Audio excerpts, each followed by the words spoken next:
Messi আর আগের মতো নাই। কি কথাটা শুনে ঘোর লাগছে? বিশ্বাসের জানালা কি ভেদ করতে পারছে না?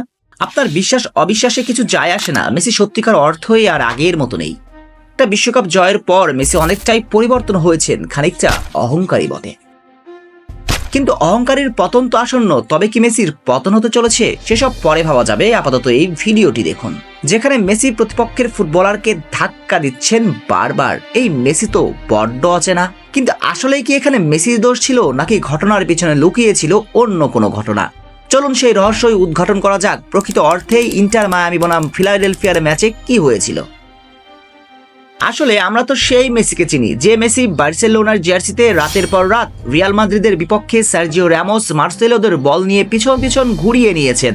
বিশ্বসেরা এই ডিফেন্ডাররা মেসির কাছে বনে যেতেন নিহাতি শিশু। বল পায়ে মেসি তাদের ঘোর লাগিয়ে গোল করতেন, কখনো গোল করাতেন। তাই তো একটা সময় অনেকেই মেসিকে মজার ছলে বলতেন রিয়াল মাদ্রিদের বাবা।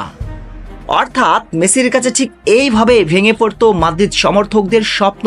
তাই মেসিকে থামাতে মার্সেলো রামোসরা একের পর এক ট্যাকেল করে যেতেন, মেসি মাটিতে শুয়ে পড়তেন। অর্থাৎ মেসির কাছে এমন ভাবেই ভেঙে পড়তো মাদ্রিদ সমর্থকদের স্বপ্ন। এগুলো ছিল মেসির ইউরোপ ফুটবলের ক্যারিয়ারের নিয়মিত দৃশ্য। কিন্তু তবুও কখনোই মেজাজ হারাননি লিও। মাটিতে পড়ে লুটুপুটু খেয়েছেন, আবার উঠে দাঁড়িয়ে বল নিয়ে ম্যাজিক দেখিয়েছেন। আর এই মেসিকেই তো পুরো পৃথিবী চেনে।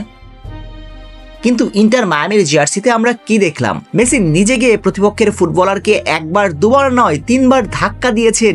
এই মেসি যে অচেনা, শুরুতেই বলা। মেসি কি তবে কিছুটা অহংকারী হয়ে উঠেছেন?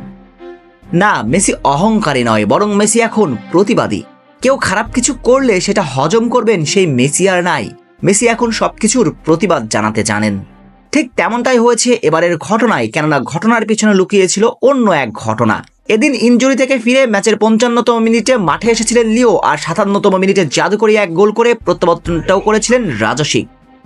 আর এরপর মেসি যখন বল ছাড়া মার্কারের সামনে দাঁড়িয়ে আছেন, ঠিক সেই মুহূর্তটাতে স্পষ্ট দেখা যাচ্ছে প্রতিপক্ষের সেই ডিফেন্ডার হাত দিয়ে ইশারা করে মেসিকে কিছু একটা বলে রাগিয়ে দেন। তাতে মেসি কিছুটা মেজাজ হারিয়ে ফেলেন।